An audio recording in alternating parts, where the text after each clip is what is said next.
Hi,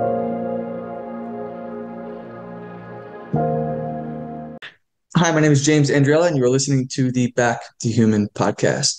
On today's show, I have the pleasure of talking with Dr. Denis Chang. Dennis is a doctor of chiropractic. He works down here in South Florida, and I met him at a networking event hosted by my friend Dan, the Dinner with Dan, who whips up some amazing food. If you're looking for a meal delivery service or looking to cater an event down here in South Florida, I highly suggest that you hit Dan up. And if I recall correctly, Dennis, I believe that you actually played a role in his transformation because he has dropped a ton of weight. So your work extends well beyond just the snap, crackles, and pops that people associate with chiropractors.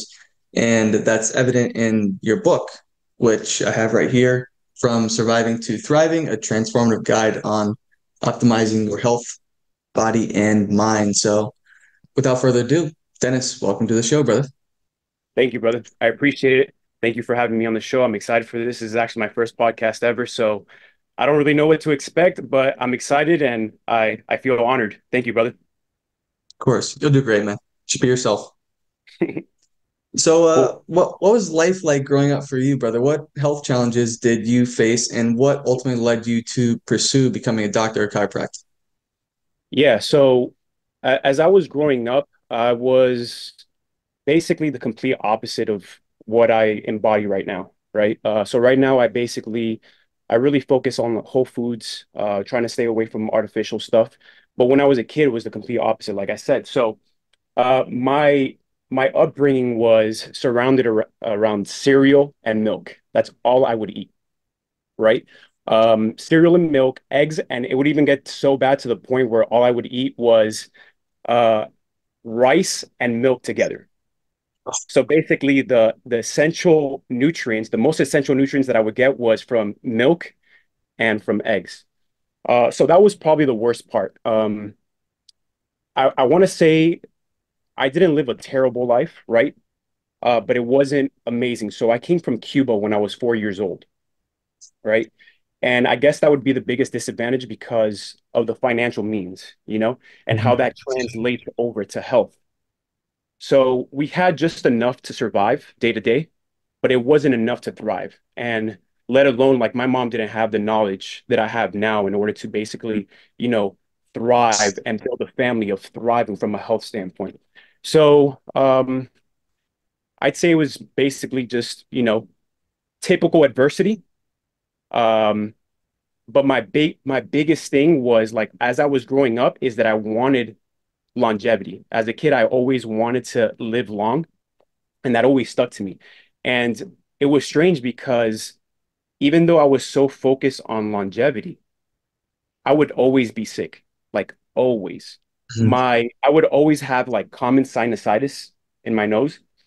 And I remember it was like every 2 weeks, like I would recover from a sickness, and then shortly right after would be something completely else, always having um, elevations of heart rate, tachycardia, all these things. It was just like nonstop, nonstop. So that was pretty much it. I don't know if you want me to go into like high school when like things took a turn, but basically what happened is that I met a chiropractor. His name is Dr. Zev Melman, which is the chiropractor that I work with right now. And that just changed my life drastically because, like I told you, I was always having like constant tachycardia and constant stress. And after my first adjustment, it was like my nervous system just reset. Mhm. Um, and that's basically the turning point. I don't know if you want to ask me some specific questions, but that's basically where my life took a turn. And obviously, like there's more things involved, like nutrition, exercise, and sleep that changed over time. But that number one thing that pivoted me to the next level was the adjustment itself. So literally just getting adjusted without even making any type of changes, you felt regulated for a moment. Like it gave Yeah. you almost like a new life for that very moment. You haven't experienced life in this way for how many ever years. So what about right afterwards? Let me provide some more context. So at this point in time in high school, I was like so focused on health and fitness, but it wasn't the health and fitness that I see nowadays, right? It was more focused towards like bodybuilding and working out and like destroying your body pretty much, Yeah, yeah. right? So basically, what happened was with the adjustment itself didn't change my mindset, but just being involved in a chiropractor's office and then getting adjusted regularly is what changed my mindset overall. What it did do from an adjustment standpoint is that it did reset my nervous system. So it allowed me to take a step back because I was running on full gears. I was running at 100. I was taking 3 scoops of pre-workout a day. I was sleeping like 4 to 5 hours. I was eating 4 or 5,000 calories a day. And to me, all this was healthy, right? To Mhm. me, this was the pinnacle of health. But I felt great in the gym, but outside the gym, I felt like shit, you know? And it even got to the point where I was taking steroids, anabolic steroids. And that right there, um, even to me, that was healthy, right? Mhm. And then surely enough is that once I came off of that and my body started having withdrawals, that's when I started to take a step back and be like, okay, maybe I'm not approaching health in the right way, right? So Mhm.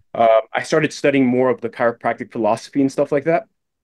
And then that's when I started to learn more about anatomy, physiology, and that's when things really, really took a turn. So it was the adjustment itself that basically pivoted everything, and then learning the philosophy of chiropractic behind it that really changed my perspective on health and everything Mhm. else.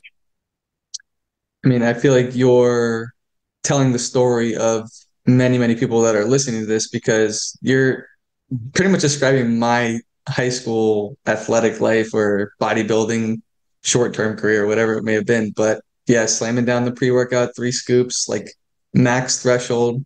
And it's the illusion that we get where it's like just because it looks good doesn't mean that it is good. So on the surface level, you look like you're running on all cylinders. You may have looked lean, you may have looked strong, but meanwhile on the inside, your heart rate is through the roof. You have tachycardia, which you're young too. So I know I experienced that myself. And actually, it was during a workout when I took 3 scoops of pre-workout, jacked. I don't know if you ever heard about that back in the day, That was but some real straight. my carotid artery was literally thumping while I was doing bicep curls. So I was like, okay, this isn't good. So I cut out the pre-workout then, and it wasn't until later that I actually really dove into what health looked like holistically. I was just kind of bought into the whole calories in and calories out model, not really focusing on the quality of the food. And what I like that you mentioned earlier is that you were getting sick very, very frequently. And people think that this is just normal, that this is the case. So it's like, oh, I'm under the weather. I caught the latest bug. Now I need to go to the doctor. Maybe they need to test for this virus. Maybe it's this strain of this flu, whatever it may be. Well, how often are you getting sick now with what you are currently doing? Yeah, I mean, when I was in school, that I was at my peak health, I was getting sick maybe like barely once a year, right? Mhm. Now I have a little bit more stress because, I'm opening up an office, I'm working full time. Luckily, I have, a strategy in place that blunts those effects. But even then, sometimes I overdo it because I'm so goal driven, right? Yeah. So I would say now maybe like once or twice a year, to be completely honest. And to me, that's still a lot, right? For some Mhm. people, that may be too little, because some people are used to getting sick every 3 months or so, right?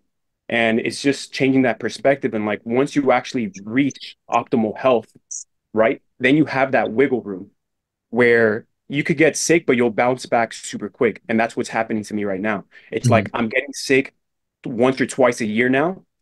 And within 2 weeks, I'm already back on my feet, like completely good, running on all cylinders again.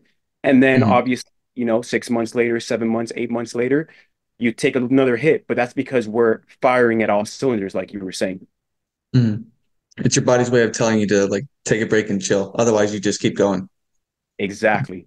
And I'm glad. I'm glad it's telling me that, because some Mhm. people start medicating and they don't get those signs and symptoms, right? They'll just keep on and keep on going until something really breaks down. I'd Mhm. rather have a smart, intelligent system, which is my body, which was designed perfectly to basically tell us, okay, I think you need to take a step back. right? Or maybe you need to check this out, like that check engine light. So Hmm. I'm really grateful for that. And now when you get sick, are you taking any type of medication or are you just letting the body run its course? Yeah, no, I mean, unless it's like severe, I'll take, and I'm probably gonna people chiropractors gonna talk so much shit, but like if I'm really severely sick, I'll take some Tylenol or something like that, right? But I need to be on my deathbed in order to do that. But I Mhm. try to avoid it as much as possible because I know the outcomes of it. I know the disadvantages that it has, right? And it has its place, but I just rather stay away from it if I could tolerate it. But I Mhm. would, yeah. So for example, let me give you a perfect example. Now that I just had this incident with the dogs biting me, I had to get a tetanus shot, and Mhm. my chiropractic vitalistic self is like, dude, your body is strong enough to deal with any bacteria that these dogs have. Like, don't take the tetanus shot. And then I have my girlfriend and the nurses and everybody else on the other side. They're just like, just take the tetanus shot. You don't know what could happen. And ultimately, within that internal battle, I decided to just, take the tetanus shot because at the end of the day, the body is powerful and it has the capability of restoring itself and combating all these things, but you really don't know what you're facing against when it's a wild dog, right? That just bites you and has a shit ton of bacteria. And I'd rather just not take the chances, right? Mhm. But there's some cases that aren't as severe as that, where I would take no medication whatsoever, and I would just let my body do its thing. I don't know Mhm. if that answered your question. No, I feel you. There was a few years ago when I was actually doing some housework with my family and I stepped on like a rusty nail. And the very first thought that popped in my head was like, I'm gonna die from this rusty nail and the bacteria that's on it. So I went and got a tetanus shot too. I know I was out for the rest of the day after that though. Yeah, Yeah. yeah, it's traumatic. What is the chiropractic philosophy then? And actually, like in your book that you mentioned, the vitalism versus mechanistic model. Yeah, so base at the root of chiropractic, the main philosophy is that the body has the power to self-regulate, self-heal, and self-maintain, right? The problem is that we have interferences, okay? And those interferences basically restrict us from performing at our best or rehealing or having the ability to maintain itself properly, right? And then when we look at the spine, right, if there's any misalignment or interference, like I stated, it's going to blunt the effects of the body's being able to do the thing, right? Because your brain is trying constantly to regulate your whole body. But if there is some sort of blockage, or what we call interference or a subluxation in the spine, it's not going to allow the brain to send the proper signals to the rest of the body, right? So if your brain's sending 100% of energy from the brain, right, and up to, let's say, C6, C7, you have a subluxation in that area, from that area on forward, it's not going to be able to send 100%, right? It's like having a Mhm. water hose and it's dishing out water, but you can't get in the middle or put a little bit of pressure in between. It's not going to send the same amount of water. It's going to send more pressure, right? Which is going to elevate things. Um, but it's not going to give you 100% of that restorative state that your body has, right? So essentially, from a chiropractic philosophy, it's just removing the interference, whether it's a physical interference, a chemical interference, or if it's a thought or emotional interference. Yeah, let Go me ahead. give you an example real quick of a physical one is easy, right? That's what most people go to the chiropractic office for is let's say they have a subluxation or a misalignment at the C3, C4 area, right? You have nerves that exit the spine in that area that sends information to a lot of vital organs. But I'll give you an example of one. Let's say the diaphragm, C3 and C4, right? The diaphragm is a muscle that helps you respirate, helps you breathe in and breathe out pretty much, right? If there's a subluxation from a physical trauma, a chemical trauma, or an emotional trauma, it's going to put pressure, stress, and irritation on that nerve, plain and Mhm. simple. Like, this is in medical books, right? And if you don't take that interference out, that interference is going to stay there and it's going to degenerate the nerve flow and blood flow to the vital organs over time, right? So that's one example of a physical interference. So with that, that makes me think about like forward head posture. So when you say misalignment, what causes the misalignment? So it doesn't have to be just like a physical trauma to the area. You don't have to like fall off a ladder or something like that. It can be literally an emotional response where like people are now holding themselves in this position. Correct. Yeah. And over time, it's that constant chronic motion of keeping your head there that over time weakens the ligaments, the tendons, the muscles in that area that allows the bones to shift out of place. And then that bone shifting out of place puts pressure in that area, causes inflammation from lack of motion, right? And that lack of motion and irritation and inflammation and that stress is what puts pressure not only on the spinal cord, but also on the nerves that exit that area, right? And then those nerves send information to the vital organs, which is the biggest thing of chiropractic. People go to chiropractors mainly for the neck pain and lower back pain, but that's usually the first line of defense. That's your body telling you there's something wrong in this area, right? Mhm. But there's something deeper that's happening. But basically, that's how the bones misalign, for lack of a better word. But what's happening is that there is lack of motion and restriction in that area, which causes the inflammation to sit in there. And that inflammation long term causes degeneration or early wear and tear into the spine. Mhm. So say someone, I'm gonna be fixated on this forward head posture now. Yep. Um, let's say someone did hold themselves in this position or they had some traumatic injury, there's inflammation on the area, and specifically with the diaphragm, would this cause them to like breathe more or overbreathe, hyperventilate? Yep. 100%.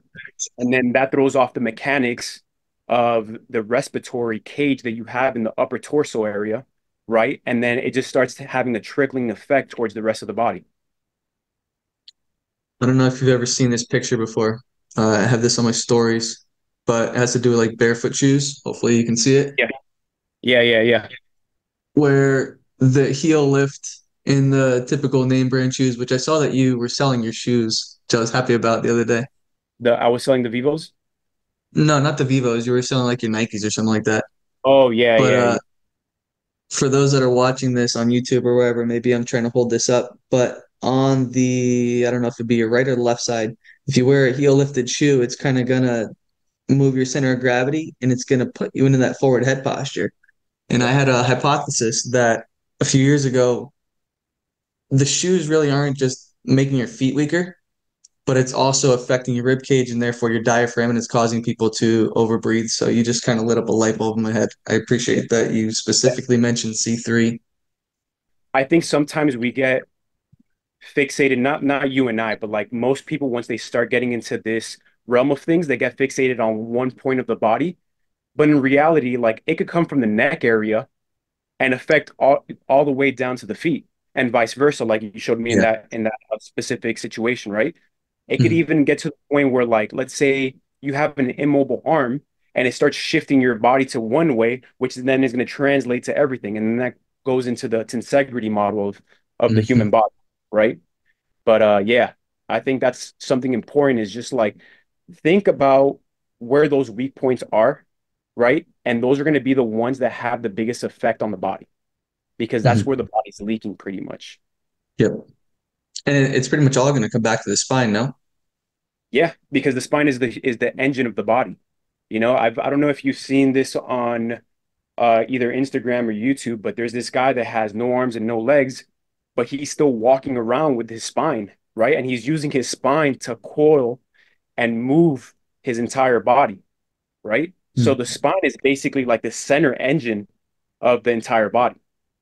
And over time, if you don't move the spine, then that's how we become immobile overall, because the spine is what houses the most important system in the body, which is the nervous system. So what happens when people have like their vertebrae fused, whether that be like cervical fusion or lumbar fusion? Can you even really work on those people anymore?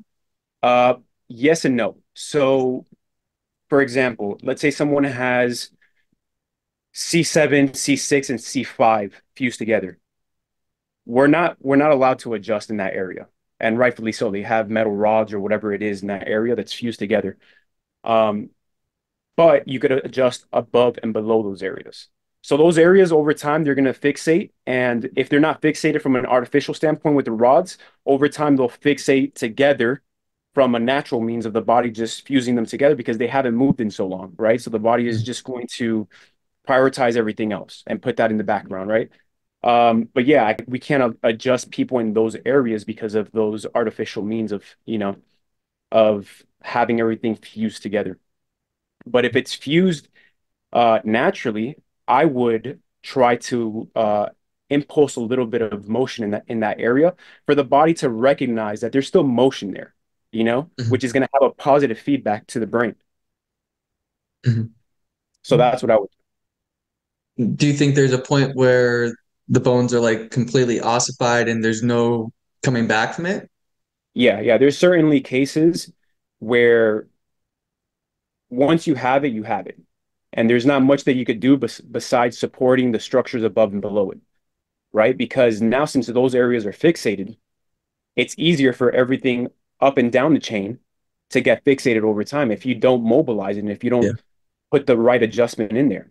You know, Mhm. the name of the game is really just providing motion into those areas, right? Because the more motion we have, the more life we have.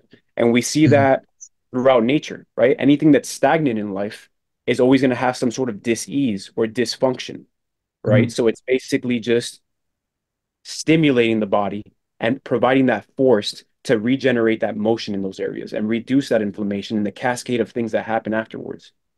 Mhm. I like that you actually, the way that you spelled out disease in your book. I believe Yeah, that that was intentional, where it's dis-ease, like the body's just not at ease. People, uh, I don't know, the way that we kind of define disease, I think it's kind of all stemming from the same things, whether that just be like inflammation overall and it manifests in different ways for different people. But I do like that you mentioned the body or the way that you spelled it out, dis hyphenated ease, disease. yeah, yeah. Because and it took me a while to really understand that because to me, a disease, I think of like HIV, cancer, all these things, right?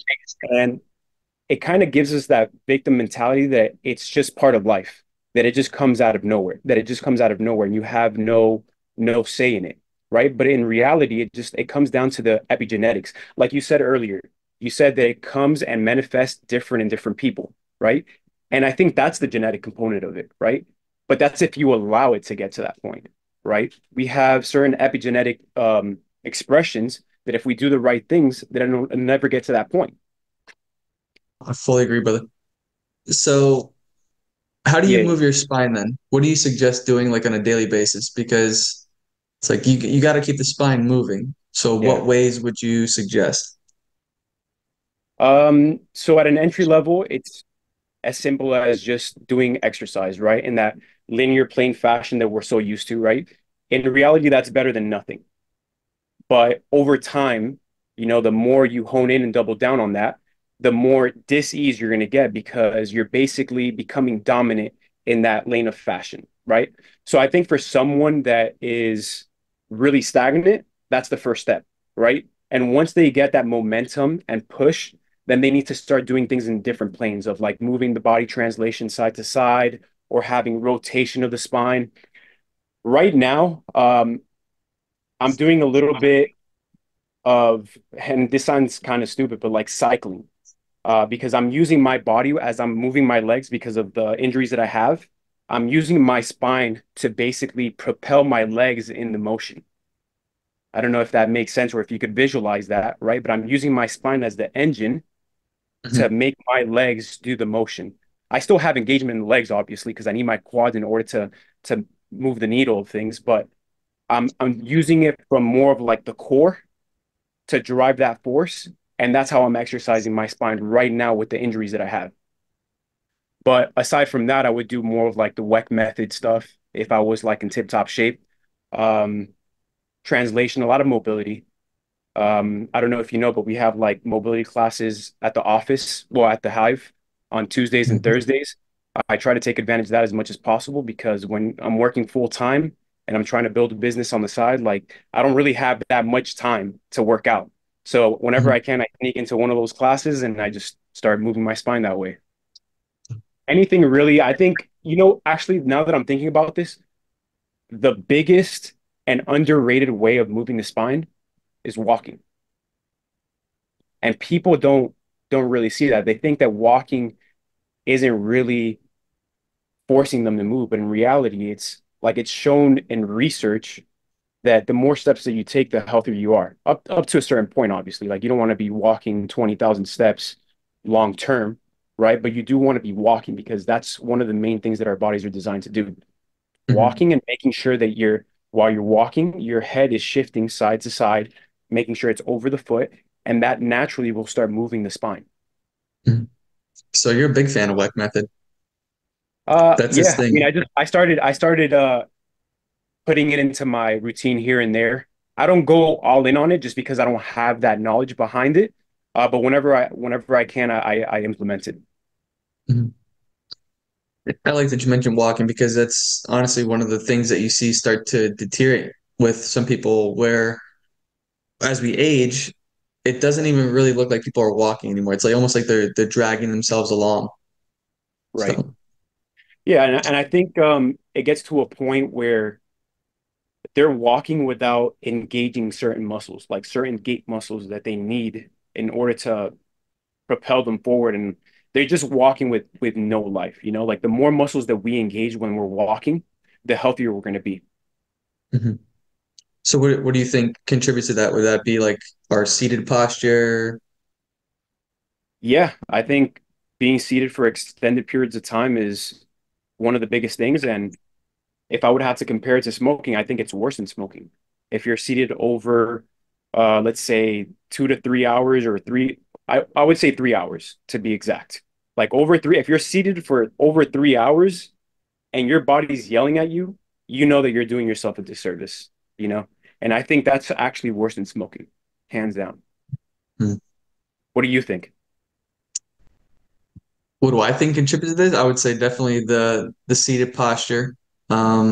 I remember I had Liz Cook on the show. I don't know if you've ever read her work. She's the psoas queen.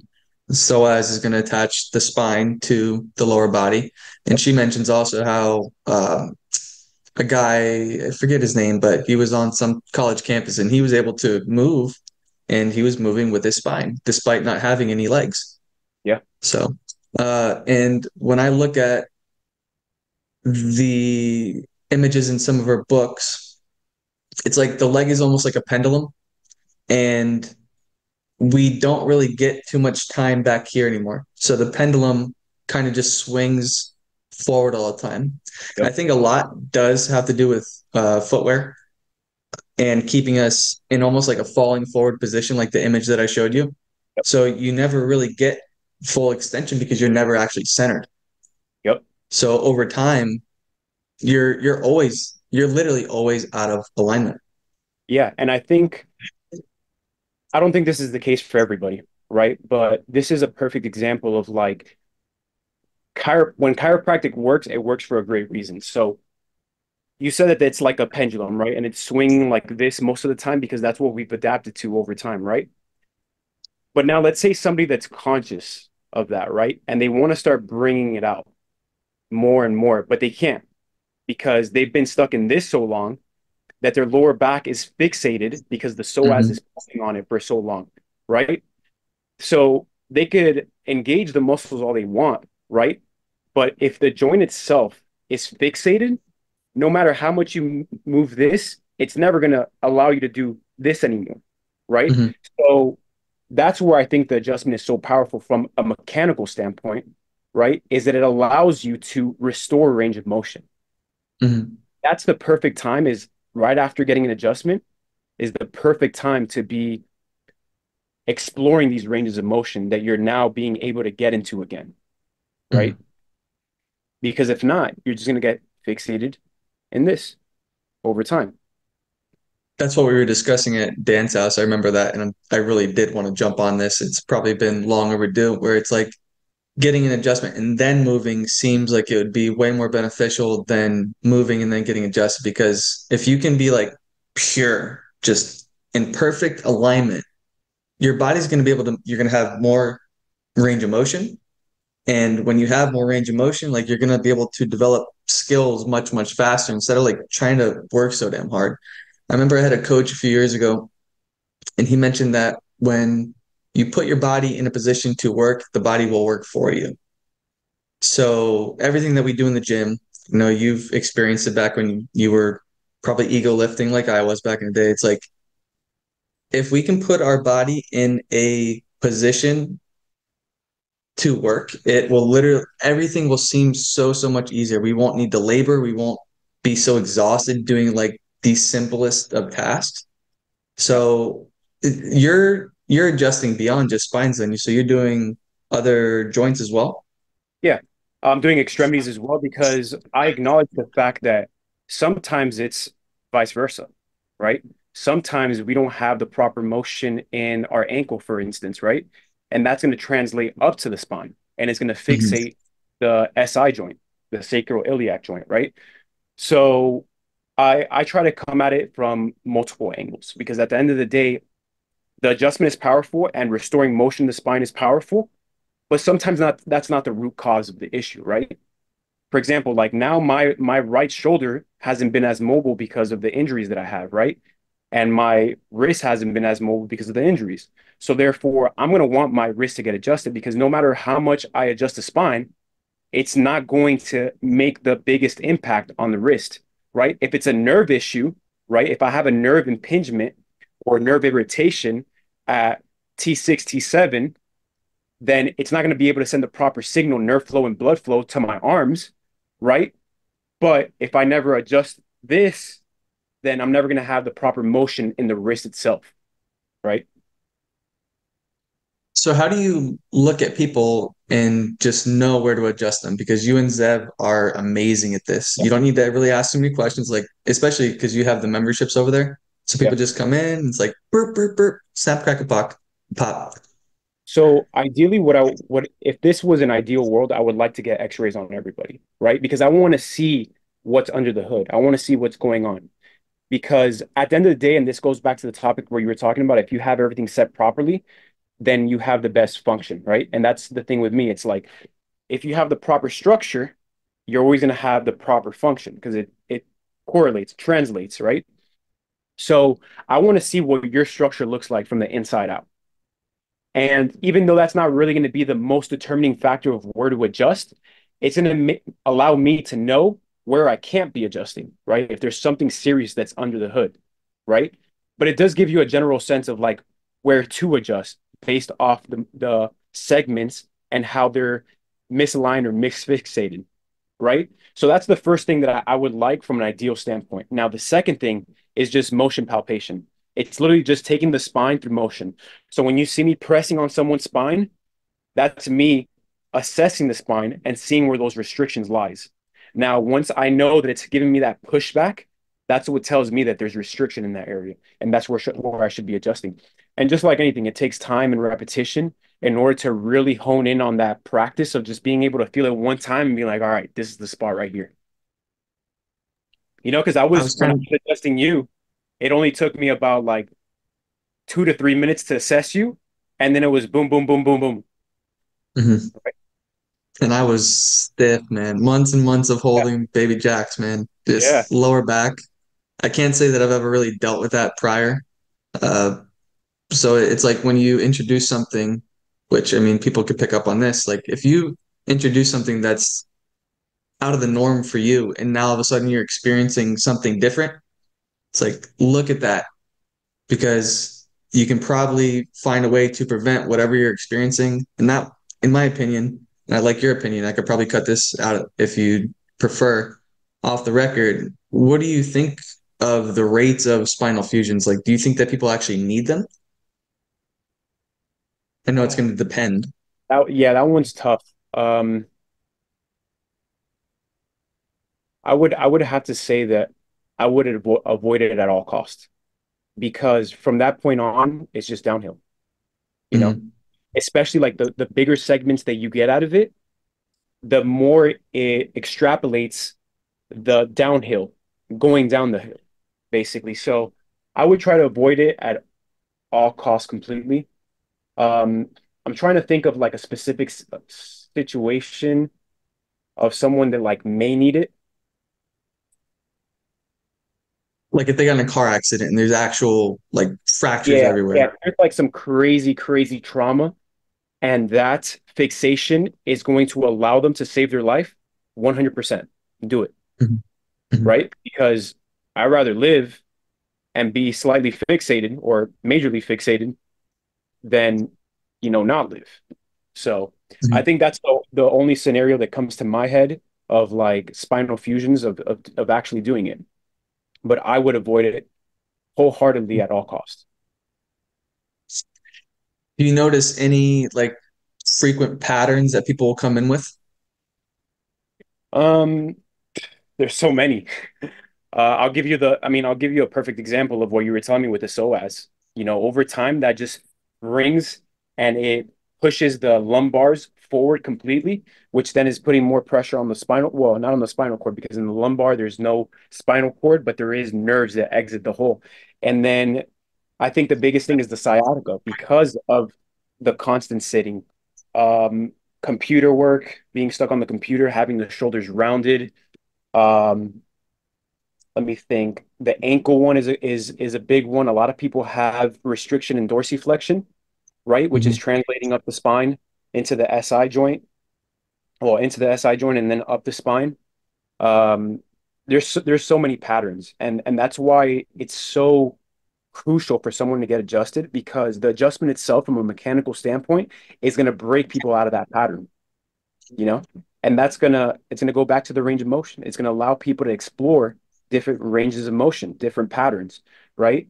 And then if I'm like really trying to micromanage things, I think in a three-step process is getting adjusted, exploring the motion, and then if you really want to take it to the next level, is doing like a cold plunge to really be able to lock in that new pattern that you've established from getting the adjustment and exploring those ranges of motion. So that's what I would prefer to have in like an ideal world, right? And it's going to get to a point in time when I have my human optimization facility or center is where I'll have all these things combined. Because to me, health is holistic, and even though adjustments itself are powerful and strong, it's not going to target everything as powerful, right? So that's why it's important to be able to bring Oh, things into the chiropractic realm to work in conjunction and overall have the holistic power. So basically, three-step process: adjustment, explore the ranges of motion, and then cold plunge therapy would be ideal to really lock in mhm. that new pattern. Would you say that the adjustment alone, uh, in your case, it seemed to help out? It was like the stepping stone. But if someone is just coming in for an adjustment and they're not really doing anything outside, how effective is the adjustment? So here's the way I look at it: is that if you don't do anything aside from that, it's still affecting the nervous system, right? Mhm. It's still affecting your cognitive function. So, for example, you adjust the cervical, it's going to send a feedback signal to the brain, especially to the prefrontal cortex, which is the executive function of the brain, which is going to allow you to make better decisions, right? Even if I do nothing else aside from that, if I get a 300% increase of cognitive function for the next 4 to 5 hours, that's going to translate into my life some way or another, right? So to me, it makes more sense to get adjusted, even if I don't do all those things around it, because it's still going to make an impact, right? But there's going to be limitations to everything, right? I don't expect to adjust somebody that has a fungal overgrowth or heavy metal toxicity and be able to clear out their entire liver and detoxification system. It's just not going to happen. Is it going to aid and assist 100%, right? Because if I'm restoring the proper nerve flow and blood flow back to the organs that support the detoxification process, are you going to have a better function? 100%, right? But I don't think it's the end all be all for everyone. I don't know if that answered your question, but that's the way I see No. it. So that's actually one of the things that really surprised me in the book was that like environmental toxins, as you mentioned, fungi or mold, those can pull you out of alignment 100%. Yeah. in like a literal sense where the Yes. body will. let me give you a visualization of this. So when you have heavy metal toxicity, cancer, fungal overgrowth, parasites, anything like that, ultimately it's going to cause inflammation in the Mhm. organ systems, right? Now, if there's an organ system, and there's a lot of them that are close to the spine and they're inflamed, your body's going to do everything possible to stay away from that inflammation, right? Because if you put pressure on that inflammation, you're going to be in You're pain. going to be okay. So think of So somebody think of that has somebody like stomach ache or something like that. They're always like this with their hands holding down, right? The longer you stay in that position, the more fixation, passive fixation you're going to have on the spine, right? So indirectly, it's helping out from a chemical standpoint because you're adjusting the area, allowing more motion in that area, decreasing the inflammation response, right? Which is then going to have a feedback loop to everything else, right? So that's where the biggest thing is like the environmental toxins that we oversee is because we don't know that it's having inflammation to our organs, and then our body's trying to compensate by taking pressure on the Yeah, organs, right? that makes sense. Hmm. So obviously you have to address that, but then like putting them back into alignment when the imagery that I just got from you holding yourself in that position, like that's the only way that some people literally experience life. And that's what you see. We live next to some seniors over here, and it's kind of like a haunting image where like that could be our future, where we can't walk, we're completely debilitated, and it's just like this forward, the pendulum, this forward position where this is the only way that people experience life. And by opening up and giving them new range of motion, like you can literally give them whole new life experience. It's powerful. 100%. Yeah, and that's what I'm trying to avoid as much as possible. Like I'm so fixated on the thought of health span, um, that I'm trying to do everything in my power now to just completely avoid any fixations. Even with me getting adjusted, I still want to prevent, those fixations from happening in the spine or in the extremities because I don't Mhm. want to end up like that. I want to be able to live to 120 years old and be able to move as much as I want, right? Of course, there's going to be limitations, right? But you don't see a lot of 100-year-olds walking around, but they're capable of doing it, you know? They're capable of not being stuck in a wheelchair or being stuck in bed with medication and stuff like that. And the first step that you could do is just prevent it, you know, get adjusted, move frequently, um, implement nutrition, obviously, anti-inflammatory nutrition, so you don't get stuck in those situations, you know? Mhm. That's why I wish this type of information was out there so that it was actually readily accessible to people. And we were getting into it before the show. What happened back in the day with chiropractic schools? Because it's to my understanding that a lot of these were being closed down. I forget what decade or what year specifically, but I know that it was becoming very popular and it was working. It was so effective that people are going to be losing money. So you already know who that is. Yeah. But what was happening back in the day? Yeah. So to start off, when chiropractic first came into the scene, it wasn't for neck pain and lower back pain. It was originally for organ function, right? Because back to the drawing board, brain is trying to send a signal to the organs, and if there's some sort of interference, then it's not going to be able to supply the proper information to that area and allow you to thrive, right? So when chiropractic was first on the scene, it was specifically for organ function. It was helping people live longer, live healthier, and the medical community, like they obviously saw that, and we were basically taking away patients from the medical community because essentially what they're doing, and it's not really so much the doctors, it's more of like the actual system itself, is that they're just trying to cover up the dis-ease that they're having, right? They're trying to prevent patients feeling the symptoms, but those symptoms are powerful. That's the way that it tells our bodies to basically check under the hood and change things up, right? So what happened was is that the medical association got so frustrated that they actually started locking up chiropractors for practicing without a medical license, right? And it got to the point where it went to trial. We lost the first case, but then we took it to the Supreme Court, and the chiropractors ended up winning. And what happened was is that I think it was the judge that made the decision to have the medical association create like a paper of all the benefits of chiropractic. And guess the number one thing that they wrote about: neck pain and lower back pain. So from that point on, the main thing of chiropractic is neck pain and back pain, but in reality, it's so much more, you know? But indirectly, it does help those things, right? Because that's the first line of defense for the body.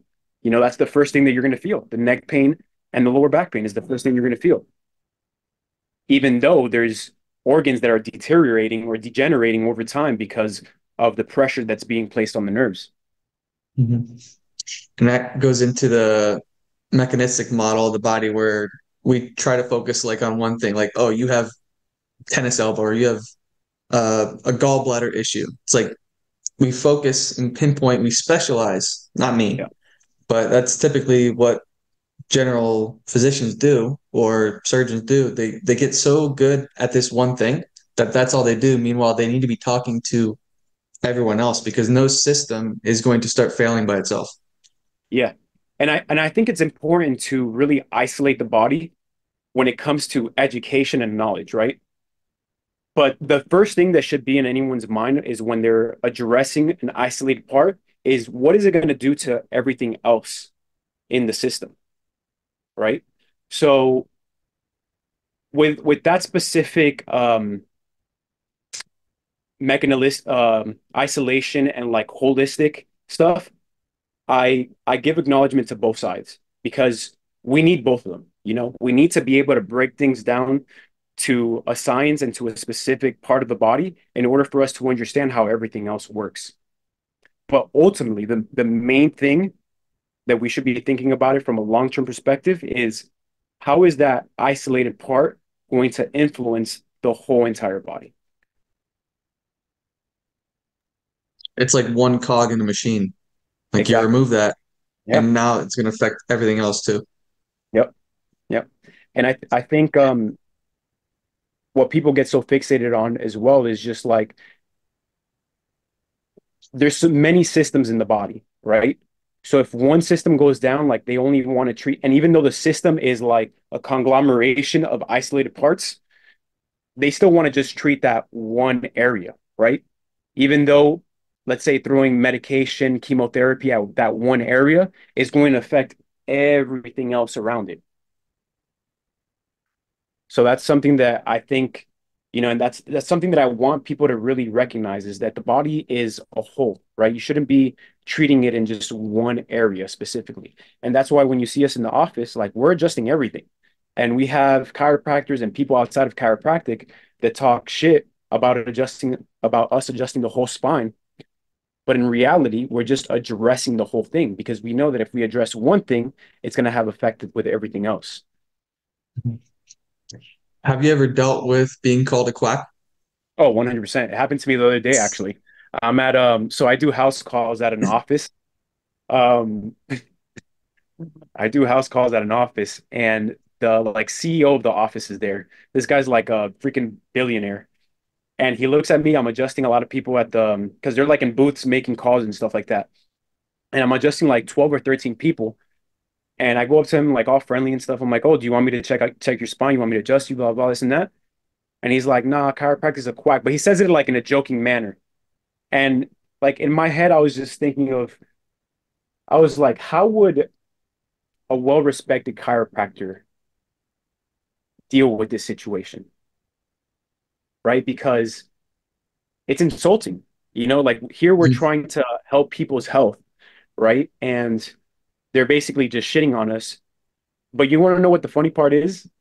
Is that I didn't respond back to him by like defending myself or anything like that. But I asked him what he thought about the medical model, and he thought the same thing. So that goes to show me that it's like it's not really like an us thing, it's a him thing. You know what I'm saying? But I didn't retaliate in any way. I just like I took it on the chin and I just kept on moving, just kept on adjusting. Like that's his opinion. Everybody has the right to have their own opinion. And he just didn't get adjusted. And he's, not functioning at his best, which I wish I could, but it is what it is. It seems like it's really these terms, whether it be quack or like conspiracy theorists, it's done a really good job at keeping people away from information that could potentially help them. Yeah, but that moves into the aspect of like people with that are against and reluctant to chiropractic, right? And for some people, like they have every right to be, because they've had a bad experience. They've had a bad first experience, right? And just like anything in life, any career or any field in life, there's going to be good and bad. There's going to be medical doctors that I do not want to be seen by, and there's going to be medical doctors that when I have a surgery or anything like that, I want them to be the guy, right? So it's the same thing.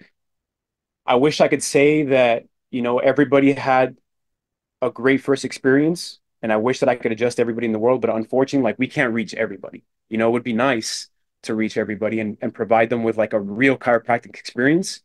But the fact of the matter is just like not everyone has the right experience, and therefore they're always going to demonize and be reluctant towards chiropractic, you know? And then on the flip side of that, if somebody has never had an experience, but they hear all these crazy stories of like people having seizures and like dying from a chiropractic adjustment, the fact of the matter is that that happens. It's possible that it happens, but it's a chiropractor or a doctor that doesn't know what they're doing, or they're not trained to be able to pick up on certain symptoms, right? Like if somebody's on the verge of a stroke, there's clear as day symptoms that you could see as a chiropractor. And that's going to make you think like, all right, let me take a step back. Let me first x-ray this person, right? And see how much deterioration there is in that area. You're not going to be able to see the blood vessels from a stroke, right? But you're going to be able to see if there's anything that could potentially harm them from an adjusting standpoint, which is it's not very often. It's not, because if we were to think about that 1 in a billion circumstance, right? If we look at the medical area, and not to like bash the medical system, but medical errors happen a lot more frequent than Oh yeah. chiropractic errors, right? But you don't see that all over the news, because if not, you would see one every day. So Hmm. that's the biggest thing is like I implore people to just like give it a shot at first, even if it's the worst chiropractor, like it's still going to be an adjustment at the end of the day, right? And if it wasn't the best experience, you move on to the next chiropractor, Hmm. you know? How did you become confident with adjusting people? Because I remember the first time that I ever really came across a chiropractor was I was interning at a sports performance facility down here, and they had an NFL player on the table. As soon as I walk in the door, snaps his neck, and he's looking like wide-eyed at me. I'm like, oh my God, is he dead? Did he just kill that player? And I Yeah. heard the snap and everything like that. So I personally did not know anything that you were um, speaking about with like how it affects the organs prior to reading your book. I kind of just was under the impression that yeah, it's a neck and back thing. So I'm really happy that we're having this discussion. But how did you become confident with adjusting people? Because these are potentially very sensitive areas. Yeah. Um, I was adjusting Zev at the time. Like Zev would let me adjust him.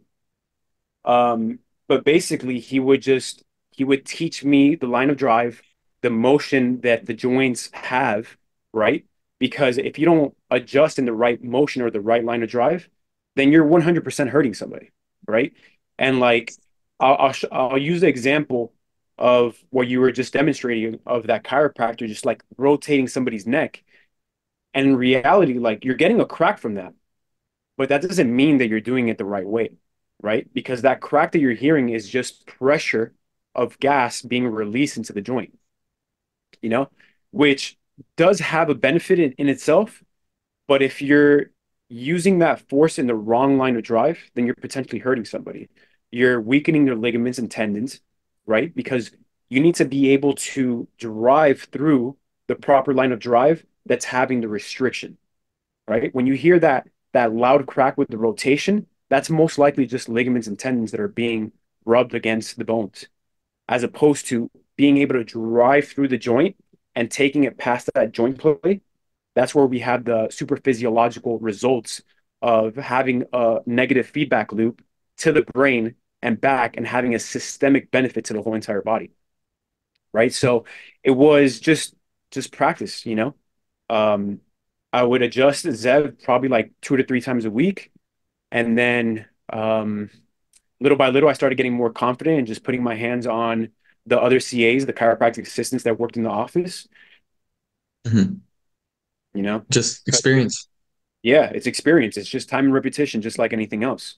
There was chiropractic students that when we were in like 10th or 11th quarter, when we were like in the outpatient clinic, actually treating patients, they were scared to adjust students. So imagine like patients that are coming from the outside into the school, so like how do you gain, and then on top of that, the type of adjustments that we're learning in school is nothing related to what you've experienced or like the type of adjustments that we do. There's just what they do is very superficial, I would say. I was gonna say, are some of them, are the quote unquote shitty chiropractors just being a little bit too conservative?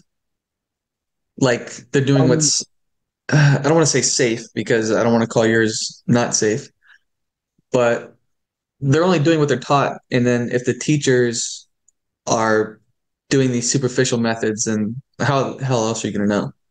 yeah, yeah, I think that's a great point. Um, I think it's up to the students to be able to try to explore outside of the school. Like you go to seminars that are still associated with the school, but aren't part of the curriculum, right? To be able to experience different things. But in essence, I would say not that they're more conservative, they're just not getting the proper stimulation to the spine. So therefore, yeah, in essence, it's going to be quote unquote safer because you're not doing much. You're not doing anything, right? Yeah. But you're also not going to get the results that you're looking for. So then you're going to have a bad experience. And then it So kind of it's a plays into the quack. So exact. there may be some quacks. Yeah. And what sucks is that they have the right intention. Some of them have the right intention, but they Yeah. just don't gain the skills because they don't search outside of the school curriculum. Because in reality, the school curriculum is ran by doctors that some of them they didn't actually make it out in the profession. They went, they tried, they failed, they came back in and started teaching because they got to isolate certain things. They got to isolate anatomy, physiology, or like PI stuff. But in reality, like you're not learning from teachers that went out there, had an excellent practice, excelled financially, and then wanted to drive back to the community to be able to push that forward. Unfortunately, but it is what it is. So you said the cracks and the snaps that people hear are just like the ligaments, tendons rubbing against the bone. Some like if it's a ligamentous adjustment where it's just like pure rotation of the neck, that you'll probably just hear cracking, and crepitus is what we call it, and that'll be from the ligaments itself, right? The adjustment itself should be a cracking noise, right? And then sometimes you don't need the crack in order to have the benefits because that release of gas is what's making the noise, which is pressure coming off the spine. But in reality, the magic lies in the motion of the spine. That's the name of the game. Is providing the motion into the spine because that motion is going to have a feedback loop to bring down regional and systemic inflammation overall. Hmm. Are people, how should people feel after the adjustment? Like, should they be sore? Does it depend? Yeah.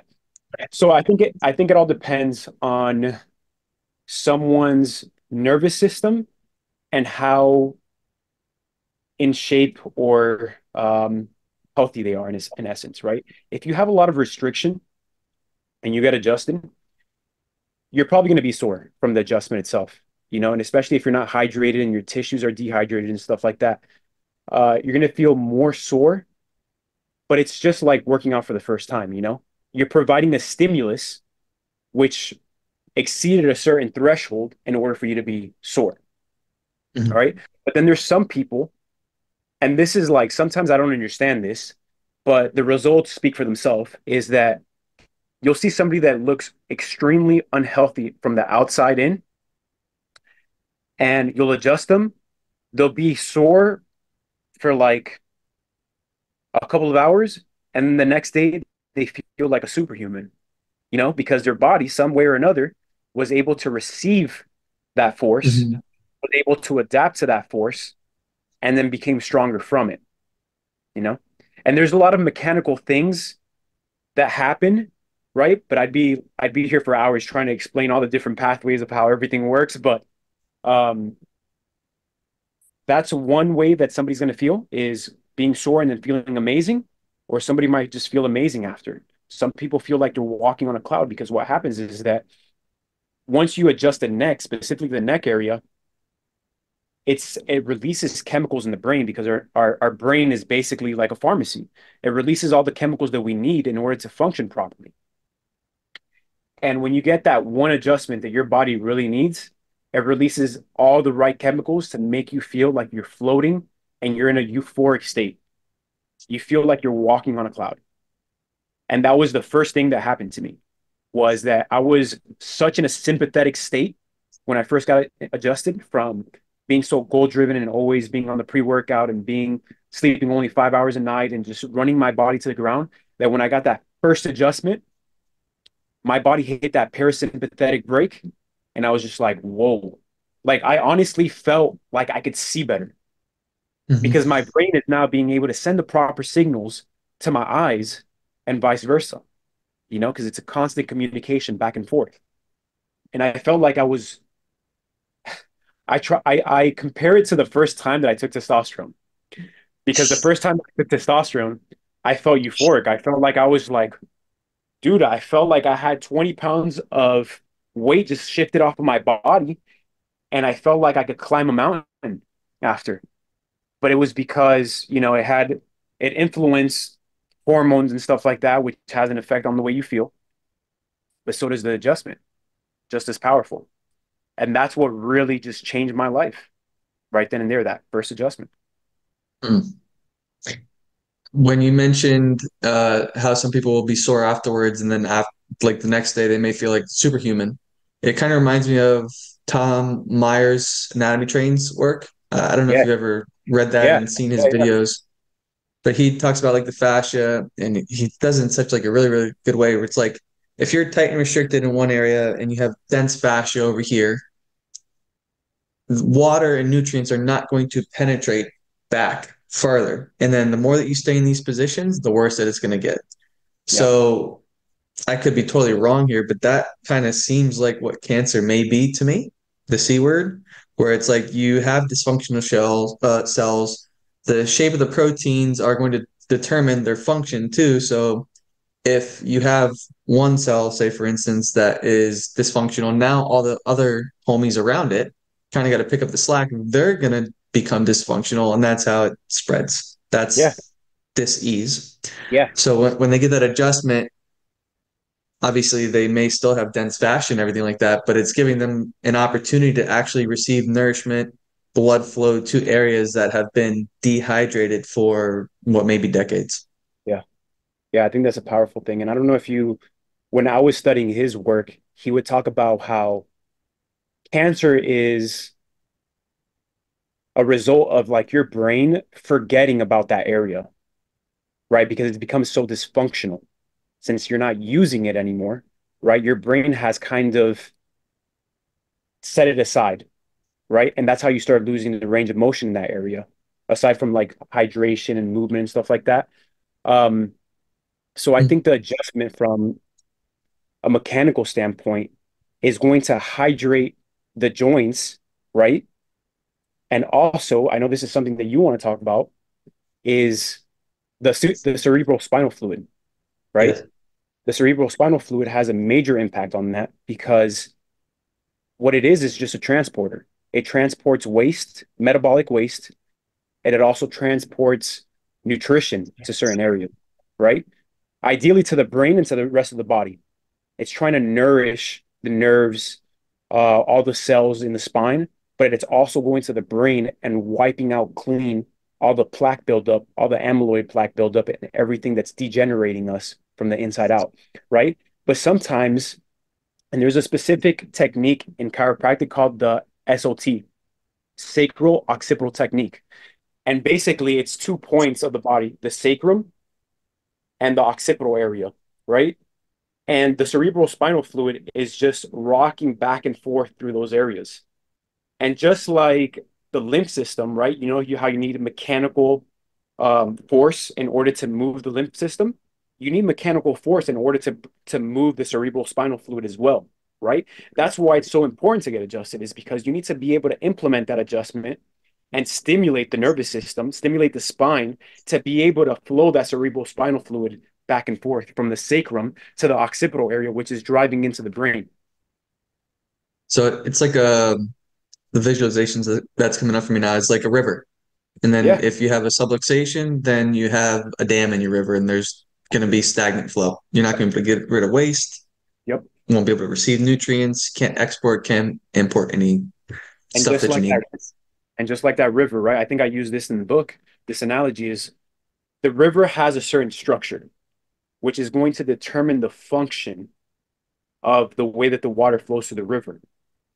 Long term, over time, if there's interference somehow, like if let's say you put something, a dam in the middle, it's going to alter that flow, which over time is going to change the structure of the river because the river constantly flowing is changing the sediments. It's moving the sediments and changing the structure over time as the flow keeps on going. And it's the same thing with the spinal fluid, right? If it's constantly stagnated, which is like the worst case possible, that's where we, you know, create disease in the body, is when things are stagnated. But if it's not moving in the proper fashion, right, because there's some sort of misalignment, then it's going to change the structure of the spine over time. I like everything that I'm getting from this. And I never heard about the Tom Myers where he's like, what he thinks about cancer, and just like you forgot a piece of the body. Yeah. It's It's like almost the, like we have to do a daily body scan. Where it's like, hey, liver, how you doing today? What yeah. about you, gallbladder, and all the Yeah. organs? Oh, and that leads me to the topic of like the immune system, right? Because cancer essentially is just dysfunctional cells. That's what it is, right? And then we hear the talk about autoimmunity and stuff like that and how the body attacks itself. My theory is that since our brain has forgotten about these cells because they've become dysfunctional, right? And we've lost that range of motion or that pendulum of that specific said muscle, tendon, ligament, whatever it is, right?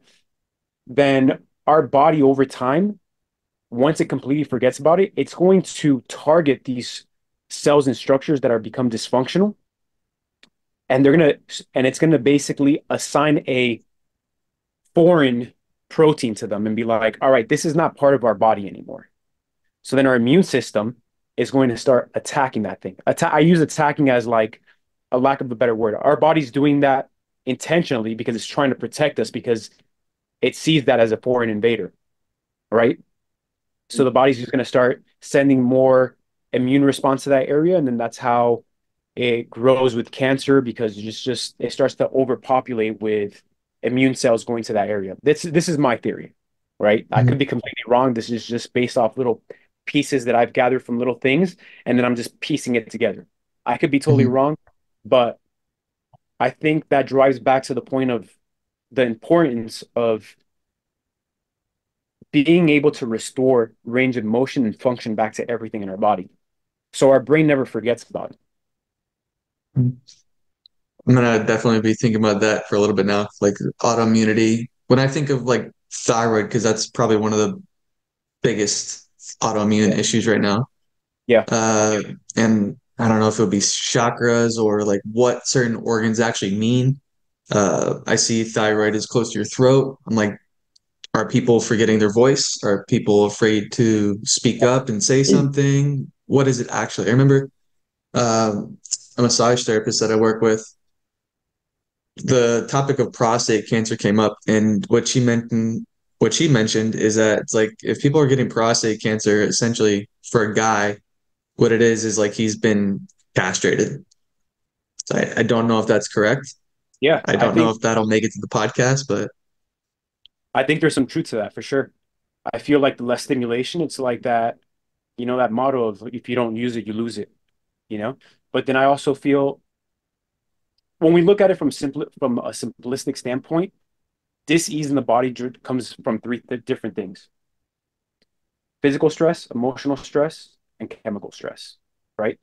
So it could be that somebody using the thyroid stuff as an example is maybe somebody's not speaking up properly, but maybe they're in an environment where there's certain heavy metals that have a high affinity for thyroid, right? And those heavy metals are going to be attached to the receptor sites of the thyroid, and it's not going to be able to convert T4 to T3 anymore. And therefore, they can't have that active T3 anymore. And now they're not going to be able to have a metabolism that's revving up to the maximal, capability. Mhm.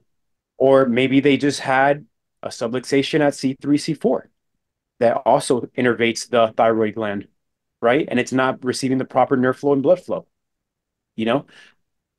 Ultimately, this is the number one thing that I've gotten to really understand, and I'm convicted of it, is that there is no dis-ease in the body that is driven by one thing only. It's a conglomeration of all three different things: physical, chemical, and emotional stress. So my biggest thing to drive it home is removing those interferences, right? Because if you remove the physical, chemical, and emotional interference, it's going to allow the body to do its thing because we're designed to heal. We're designed to thrive, right? And the biggest thing is that people want to add things to their ammunition, which I don't think is a bad idea, but you first need to remove the Mhm. interferences and then start adding on top of it. Because if you're Mhm. just adding on top of dysfunctional body, over time it's just going to collapse. And I use a house example. We have a structure that's like this, and you put a roof on it, it's going to collapse, right? But if you have a structure like this and you put a roof on it, it's going to hold, Mhm. right? So I don't know where we were going with this, but It's all good. I like these type of chats. Remember, I said that I'm open to deviating. Um, but one of my favorite quotes is that you can't build a garden in a swamp. So, like you said, you kind of got to clean stuff out first. right. And for anyone that's listening to this that is dealing with a thyroid issue, since you mentioned heavy metals, I would suggest looking into fluoride toxicity. And if you look up um, fluoride toxicity and the symptoms of hypothyroidism, you will see that they are pretty much hand in hand. They are synonymous. They are one and the same. So I would look into that and also perhaps iodine supplementation since we got into that. But since you mentioned chemicals and testosterone earlier too, and how the brain is essentially like a pharmacy, have you noticed any hormonal differences since getting adjusted? Like, could someone get adjusted and then see their testosterone spike?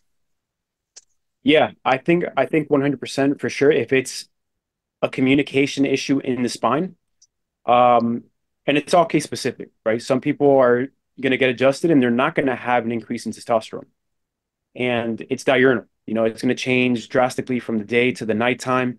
So there's a lot of variables. So I can't really sit here and be like, yeah, my testosterone has boost 800% since I've gotten adjusted, because there's so many variables at play with hormones, since they're a secondary thing, that it's going to be hard to pinpoint. I would need to create a very isolated study on myself, have all the same variables throughout the day, and the only difference being is getting adjusted and then seeing what happens to my testosterone. I Mm. have, we did do a study. Zeb did a study at the office where we used an ultrasound to see the blood vessels. And from the adjustment itself, my blood vessels dilated. I think I don't remember the exact numbers, but I think it was like over 20% of dilation in the blood vessels of the carotid. And there's no direct connection between the carotid and the testicles and testosterone production. But I would assume that if my blood flow is being increased at one point from an adjustment, it's going to be increased systemically as well, right? Mhm. And it's going to have a positive effect. Whether it's 100% increase on testosterone, I mean, I doubt it, right? But it is going to have a positive effect, in my opinion, especially if it's dilating and removing the stress response, which is oftentimes the thing that really diminishes the testosterone response, Mhm. you know, at a Elevated cortisol. at a chronic level. Yeah, because I think, and that's, people shy away from stress, but in reality, we need the stress in order to make us stronger, right? But we need to be able to have certain strategies in place, i.e., getting adjusted, sleep, nutrition, exercise, in order to recover become stronger, become more resilient, which is a very powerful word. And that's something that I want people to really hone in on is like, how resilient are you? You know? And I think ultimately that's going to affect the testosterone response. Hmm. How often would you say that people should be getting adjusted? And how long does it last, Yeah, would you it's say? case specific. Yeah, I would say it's case specific. It would, this is why it's important to have a history on somebody and to have x-rays and to motion the spine because, and to really know what stress is like at home for somebody, right? You know, when they come in and I give them the first consultation, my biggest thing that I'm looking at is really not so much their physical. Well, yeah, in essence, yes, because I want to see their body language, right? But I want to hear their tone. I want to hear what their life is at, you know, outside the office, because that's having a big attribution to the way that they're presenting at the office, Mhm. right? So if I had to make it in simple terms, is the more stressed somebody is, the more they should be getting adjusted. Whether it's physical, chemical, or emotional stress, they should double down on getting adjusted, right? And for some people, it may look like using chiropractic as a Tylenol or as an ibuprofen, right? Because it's just helping you deal with certain things right then and there. But over time, the magic happens over time as the more you get adjusted, right? The more your body is locking in that new pattern, the healthier you're going to be over time. So I like to meet people where they're at. If they want to just use it as an ibuprofen, get adjusted a couple of times just to give them relief, I'll meet them where they're at, right? But ultimately, somebody should be getting adjusted for the rest of their life because over time, we're going to be losing range of motion. We're going to be getting stress. We're going to have irritation on the spine, which is ultimately going to lead to dysfunction, wear and tear. So to me, it makes sense, right? So some others that don't know the anatomy and physiology, it's not going to make sense to them. They're going to think that chiropractors are just out there to take people's money, and I'm sure there is. There's some chiropractors out there taking people's money, and it's crazy. Not to diverge too much, but there's some patients that come to me and they've gone to chiropractors that charge 5 times what we charge and do 5 times less what we do. I've had to talk to Jade about this, like, and I mentioned it earlier, just because it looks good doesn't mean it is good. Like, there's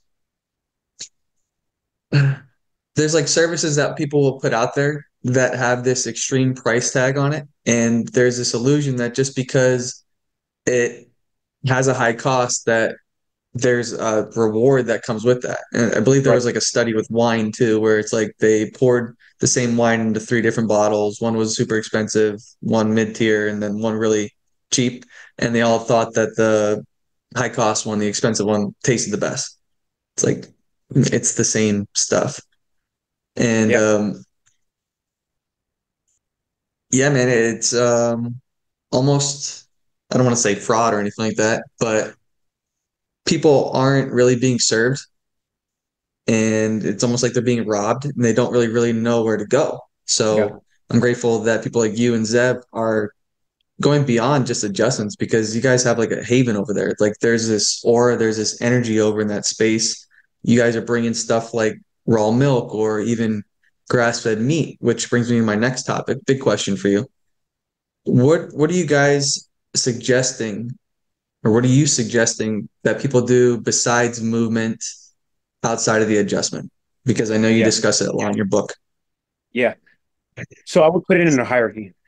Um, and sometimes, depending on the person, they might need to change the hierarchy because they have high strengths on one thing and then very weakness a weakness on another aspect of it, right? But from a bang to buck standpoint, the number one thing that we should be doing is sleep, right? And I talk about this in the book is that you can have the best nutrition and the best exercises, but if you don't sleep and recover, your body's just going to degenerate over time. You're going to degenerate better than most people, right? Actually, I take that back because there's some people that overdo the exercising so much to the point and they're not sleeping that they actually feel worse than people that don't exercise and don't eat properly. right? So I would take that back. But sleep is number one, right? I'm not going to get into like specific recommendations, but I personally try to hit 8 hours a night. And it's tough because since I'm so goal driven and focused and like I'm type A for some things and not for others, my brain is constantly running. I'm always trying to think of how I could improve, how I could be better, how I could serve more people, how I could just scale my business and serving others that I don't get all the sleep that I should be getting, right? So it's very hypocritical, but at the same time, like it translates to selfishness, unselfishness towards others, right? Like I'm trying to help other people, right? So I'm taking a hit in the front end. Um, After sleep, nutrition, hands down, because if you sleep good and then you have the proper nutrition, but you don't exercise, it's fine. You could just go for a walk, right? You could do what your body is intended to do, which is walk and run. And even if you don't run and you just walk, there's still signs and medical research that shows the more you walk, the healthier you are. So you could do everything besides exercising and you'll be fine. But then you're not going to be as resilient as somebody that has all three dialed in, right? Sleep, nutrition, exercise, and I mean, definitely getting adjusted is in there, obviously, biasly. I would say that it's in there. I don't know exactly where it would fall. I think it all depends on, the season of life that you're in, where you're neglecting certain parts. Like, for example, I haven't been as active exercising recently, right? So I'm going to double down on getting adjusted, right? Is it the best lever to pull? I don't know, but it's a lever that works for me, right? So I don't know if you want me to go into specifics of like nutrition and stuff like that's. I don't know if you noticed, but the nutrition aspect was like the biggest part of all the biggest pillars in there. And it's just because I've gone into so much experimentation, research. I've done it all. I've tried veganism. I've tried the carnivore diet. I've tried the vertical diet. So many things. I don't know if you want to ask anything specific about those. What's worked best for you? And I am in full agreement with what you're stating with sleep, nutrition, exercise. That is the order for successful transformation. Yeah.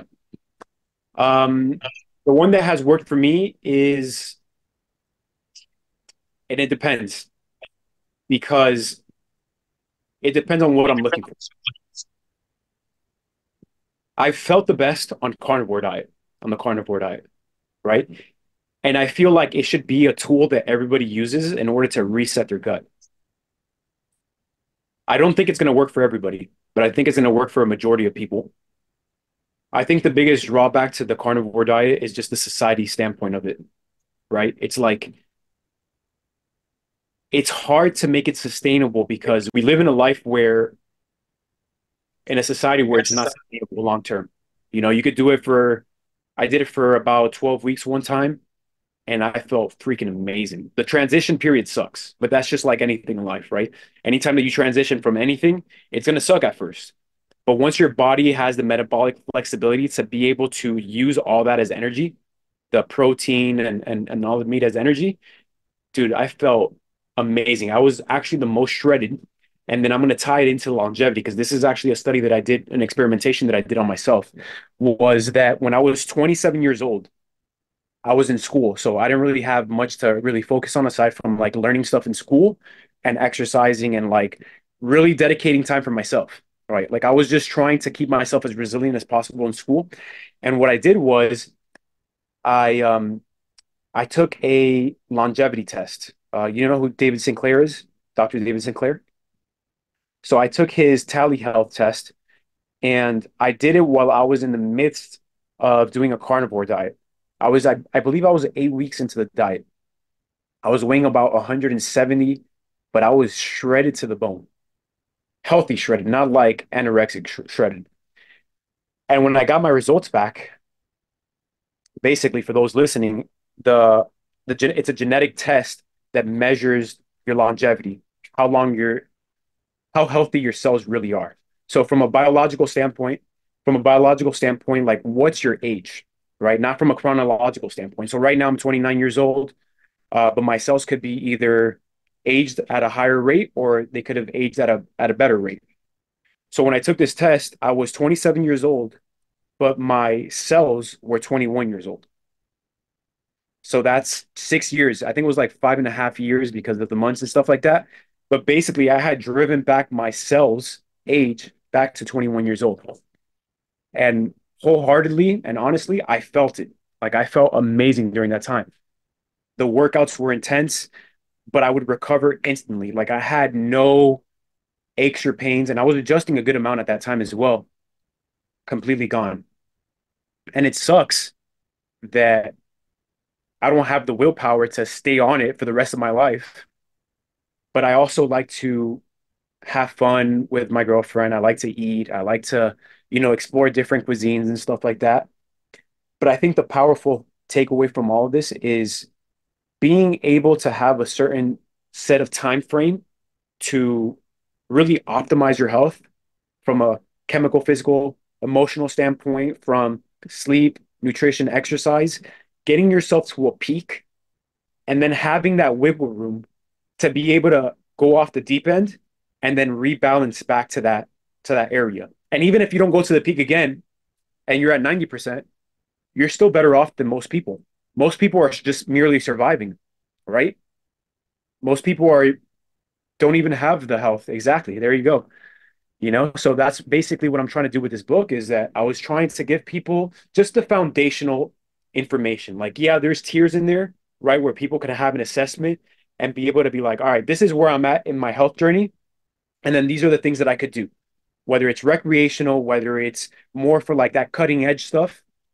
But ultimately, right, it's a way for people to have the foundation of sleep, exercise, nutrition, having chiropractic in the mix to be able to enhance the health span and not only the lifespan, which is what most people are worried about right now, is that people want to live to be 120, but how do you get to be 120, right? Are you going to be the rest of those 20 years in bed sick, right, on medication because it's keeping you alive? It's obviously doing its work, you know, but do you have any health backing it up is the biggest thing. So that's ultimately the biggest thing about the book is just foundation to get you to that thriving state. Yeah. And I really suggest anyone that is starting out on a health and fitness journey, if you're just starting to take accountability and responsibility for your own health, because no one else can really do it for you. That's ultimately my message to people is you need to take responsibility for your own health.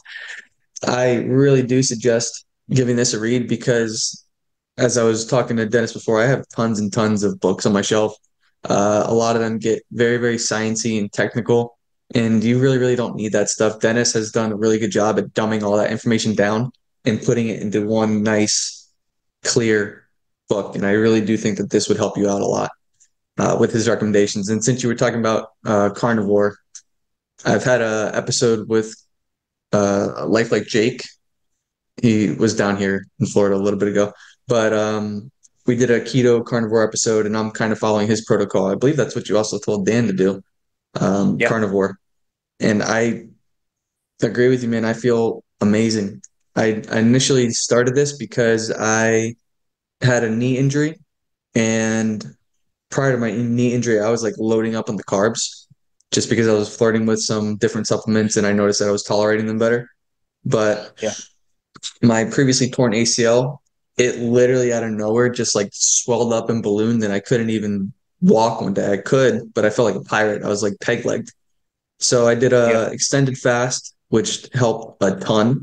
For those that don't know, there are mechanisms during fasting, which I believe that we all need to, at least some of us, I don't want to say all, but there are extreme benefits to fasting, whether that be autophagy, which is, it means self-eating. Your body's pretty much cleansing up all the dead or cells that aren't really up to par. Right now, it's almost like sending your car to the shop to get a tune-up. It's going to run much more efficiently afterwards. It releases growth hormones, so you're not going to wither away.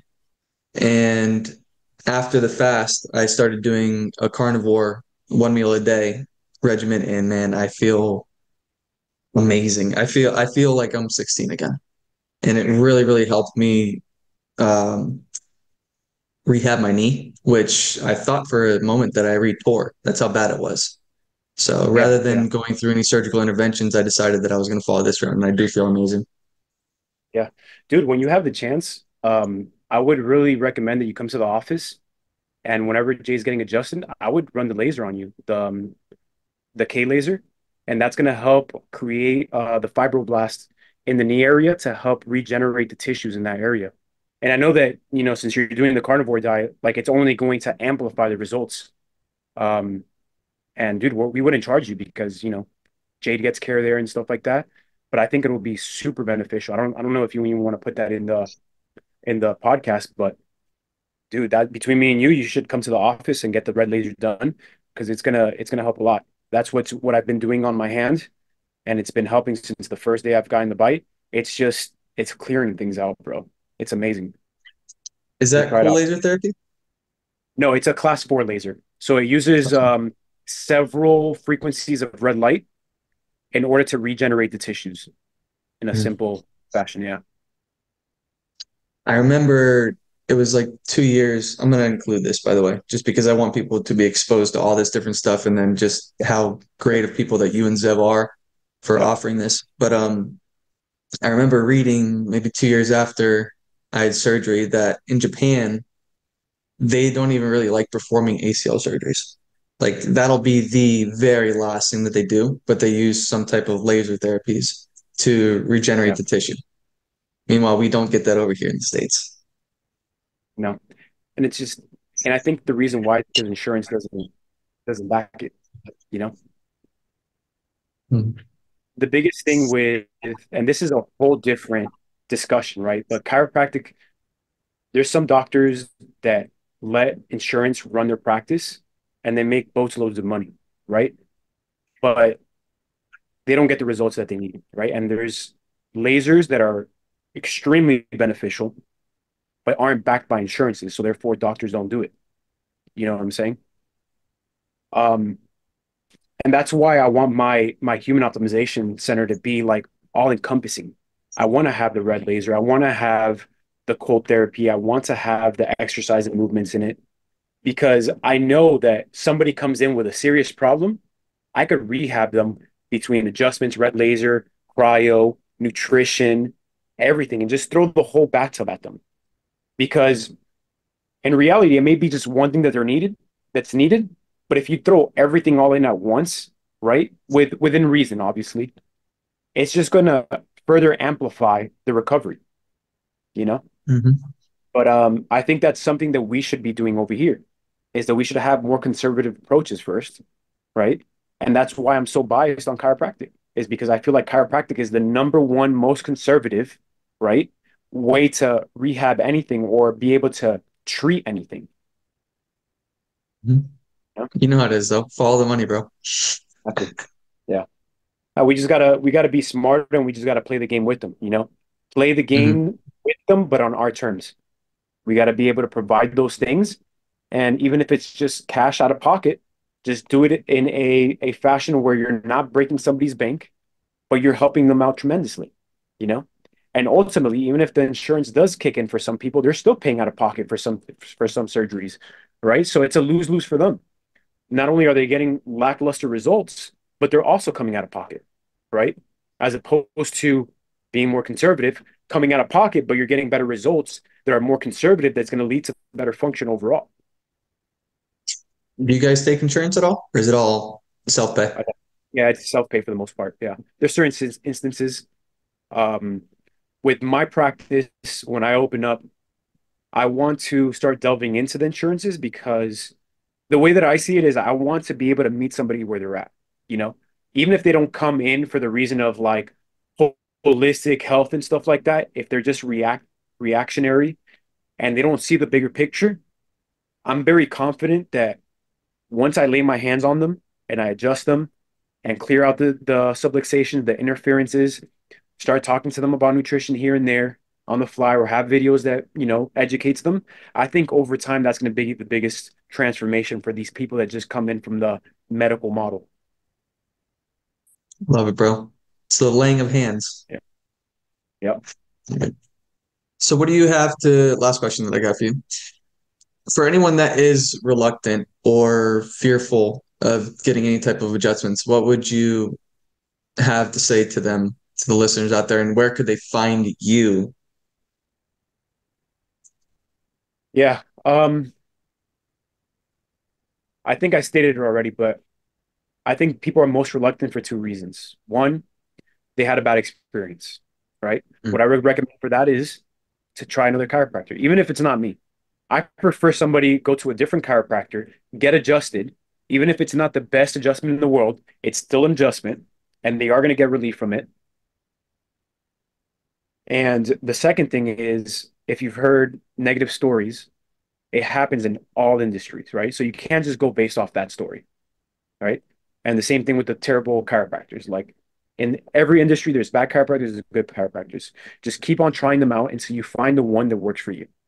Because even if you go through that entire process, it's still going to be cheaper than going directly through the medical system, one way or another, right? That's just the way that life works. There's certain laws in place, and the more natural things are, the healthier they're going to be, and the more effective they're going to be. Now, um, bad experiences. What was the other thing that we were talking about? I'm blanking right now. So Where could people experiences. Say it again. where could people find you? Where could people find you? So people could either find me on Instagram. That's where I'm the most active. Uh, Dr. Denis Chang, DenisChang. Um, that's pretty much the main place that I stay at. So anybody that really wants to reach out to me goes through Instagram. You could email me as well at Dr. Chang, Chang, at optimizeu.today.